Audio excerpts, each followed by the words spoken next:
I always believed in giving people the benefit of the doubt. Jealousy was never part of my nature. My wife, Leah, and I had been married for 8 years.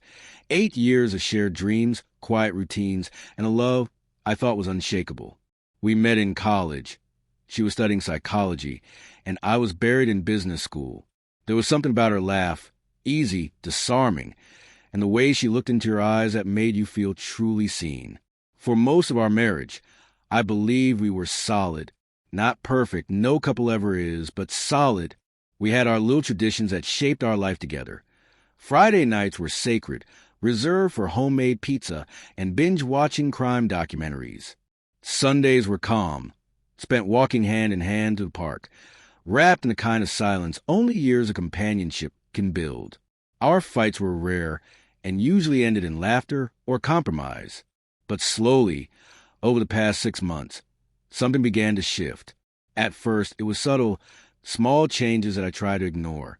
She started locking her phone, something she'd never done before. Then came the late nights at work. Quarter-end reports, she said, but her eyes told a different story. She suddenly developed an obsession with the gym, coming home late and exhausted. Nights, she slept with her phone tucked beneath her pillow, a secret she was guarding fiercely.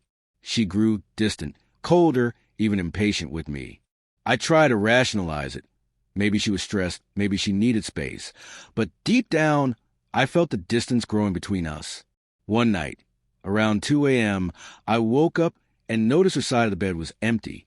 I slipped out quietly and checked the kitchen, the living room. Nothing. Then I heard it. Her voice, soft and low, whispering. I followed the sound, drawn like a moth to the glow. There she was, in the laundry room, sitting on the dryer, giggling softly, her phone pressed to her ear. "I miss you, too," she whispered. "No, he doesn't suspect anything," she said. I didn't speak. I didn't move. I just stood there in the dark, watching her silhouette framed by the half-closed door. Inside me, something cracked, not an explosion, not rage, but a clean, silent fracture that spread through my chest. I went back to bed before she could notice. When she returned, 15 minutes later, she curled up next to me and kissed my shoulder as if nothing had happened. That night, I didn't sleep. I stared at the ceiling for hours, cold, still hollow. The next day, I didn't confront her. I didn't yell or cry. I got up early, made coffee like always, and left for work. But I didn't go to the office. Instead, I walked into a quiet gray building downtown, a law firm called Waters and Clark Family Law. I sat across from an older lawyer named Thomas Clark, calm and matter-of-fact.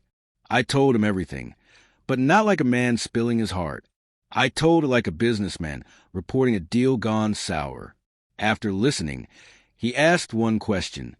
"Do you want to save the marriage, or do you want to walk away?" Without hesitation, I said, "I want to disappear." Over the next few weeks, we quietly built a case. I hired a private investigator who brought back grainy but undeniable proof. Photos of Leah holding hands with another man outside a wine bar, the two of them kissing in his car, her sneaking out a cheap motel one afternoon when she said she was getting her hair done. I never stared at the pictures for long. One glance was enough. I moved money quietly, took my name off joint accounts, secured a new place 3 hours away in a different city, and arranged to work remotely through a branch of my company. I rented a storage unit and slowly moved my things, piece by piece, so she wouldn't notice. All the while, I pretended everything was fine. She never suspected a thing. She was too busy texting him under the table, smiling at her phone while I told her about my day. Nights grew colder. She barely kissed me anymore. I didn't push. I just nodded, listened, and waited. Then one Tuesday morning, I left the house as usual, kissed her cheek, told her I'd be working late, and never came back. By noon, the divorce papers were on her desk. By sunset, my phone was disconnected.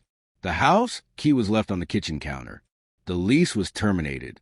My email's autoresponder read, "This account is no longer active." I vanished from her life like I was never there.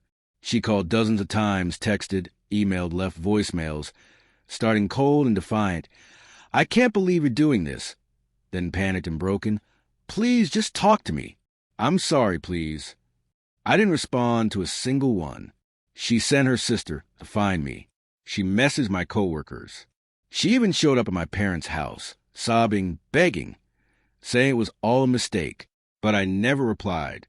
Some betrayals don't deserve a conversation. Some pain is so deep it demands silence. It's been 10 months now. I live in a smaller town by the coast, working from a quiet office. Evenings are spent walking along the beach, breathing in the salty air. I sleep peacefully now.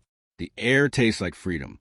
Sometimes, while sipping coffee on my balcony, I think back to that night in the laundry room. Her giggle, her lies, the moment I saw who she truly was. And I smile, because I didn't scream, I didn't beg, I didn't fight. I just walked away and let her destroy herself in silence.